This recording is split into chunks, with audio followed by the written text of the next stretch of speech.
दोस्तों, दिल्ली में चुनावी बिगुल बज चुका है। चुनाव आयोग ने दिल्ली में तारीखों का ऐलान कर दिया और इसी के साथ दिल्ली में अब जो सियासी तापमान है वो ऊपर जाता जाएगा, ठंड कितनी भी बढ़ती जाए। लेकिन इस बीच बीजेपी की तरफ से एक बहुत ही हैरान करने वाली तस्वीर सामने आई है, अक्षय कुमार की तस्वीर।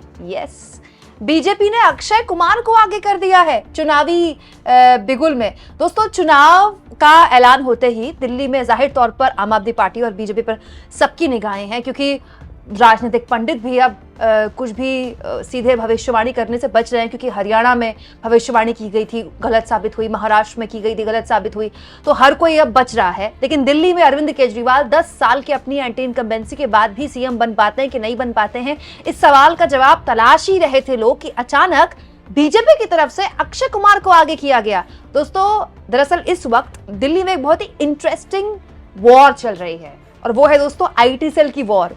मैं बार बार कहती हूं दोस्तों, बीजेपी को बीजेपी की भाषा में जवाब अगर कोई पार्टी देती है तो वो आम आदमी पार्टी है।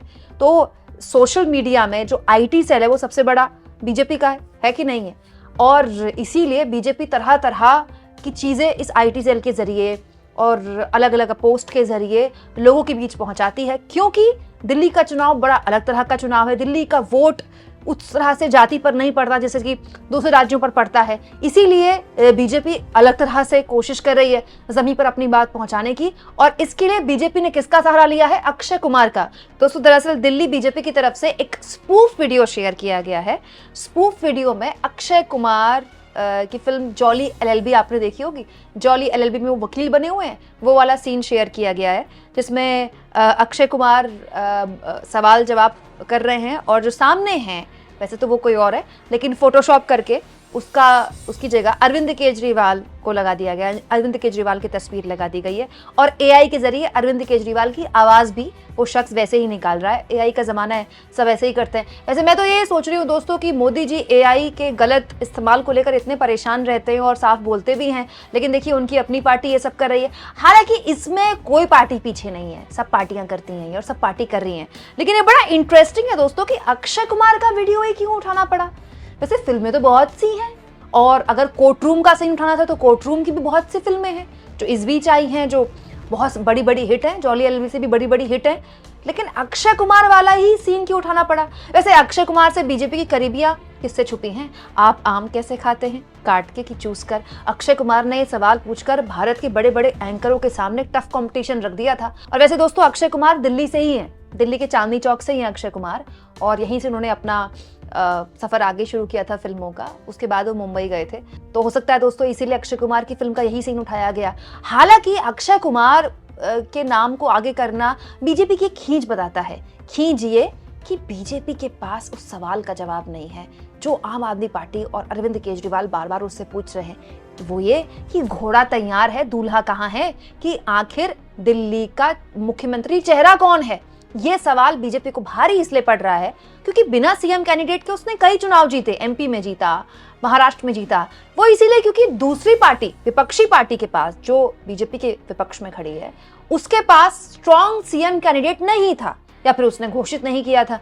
लेकिन इधर तो अरविंद केजरीवाल खड़े हैं जो इस वक्त दिल्ली के राजनीतिक पोस्टर के सबसे बड़े पोस्टर बॉय हैं। अब दिक्कत यह है कि मोदी जी रैलियां तो कर रहे हैं और अरविंद केजरीवाल को निशाने पर भी ले रहे हैं, लेकिन मोदी जी ने तो रैलियां 2019 में भी की थी दिल्ली चुनाव में। उसके बावजूद भी अरविंद केजरीवाल ने बीजेपी को 8 सीटों पर सिमटा दिया था। तो क्या इसीलिए अक्षय कुमार को आगे किया जा रहा है? लेकिन इस बीच दोस्तों, अब अक्षय कुमार को अगर आगे किया गया है बीजेपी द्वारा, तो आम आदमी पार्टी भी पीछे नहीं है। जैसा कि मैंने आपसे कहा कि आम आदमी पार्टी वाले भी कड़ी टक्कर दे रहे हैं बीजेपी को, तो आम आदमी पार्टी का आईटी सेल भी आप देखिए। पहली बात तो आज अरविंद केजरीवाल की पार्टी, आम आदमी पार्टी ने फिर लाएंगे केजरीवाल नाम का एक गाना, कैंपेन सॉन्ग शेयर कर दिया है।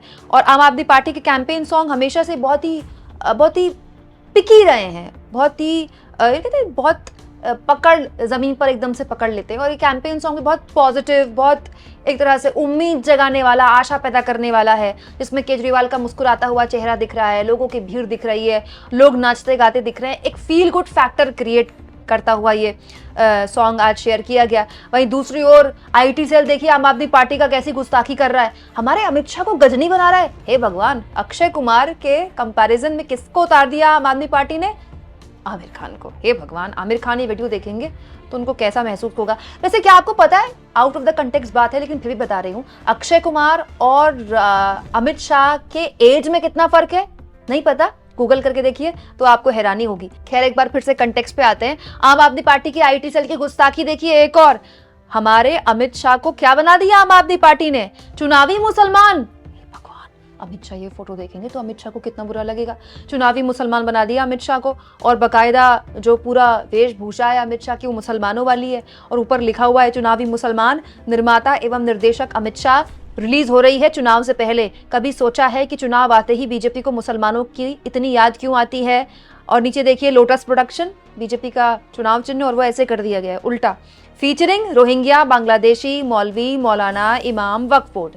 यही बातें करती है बीजेपी, और यही बातें की भी बीजेपी ने। एक्चुअली बीजेपी का ये दाव उल्टा पड़ गया। रोहिंग्या के नाम पर बीजेपी ने वोट बटोरने की कोशिश की, लेकिन इसको लेकर संसद से लेकर सड़क तक केजरीवाल और उनकी पार्टी के लोगों ने बीजेपी को ही निशाने पर ले लिया कि 10 साल से मोदी जी पीएम है, 5 साल से ऊपर हो गया अमित शाह जी गृह मंत्री हैं, और दिल्ली में रोहिंग्या अगर बस रहे हैं तो आप क्या घास छील रहे हैं, आप क्या धनिया बो रहे हैं? ये उल्टा पड़ गया बीजेपी को, इसलिए रोहिंग्या का मुद्दा बीजेपी को छोड़ना पड़ गया।